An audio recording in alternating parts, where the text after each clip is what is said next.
Let's talk about a natural remedy for a cough. You can try it with onions. Split a chopped onion into 2 plastic bags for both feet overnight. Place each foot into the plastic bag so that the soles of the feet are resting on the chopped onion. Twist the bag at the ankle and cover each foot with a sock.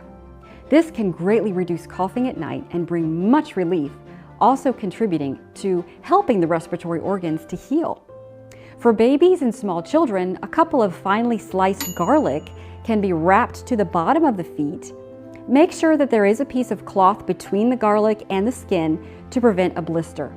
And then you can just apply a sock or a bootie on top to hold it in place.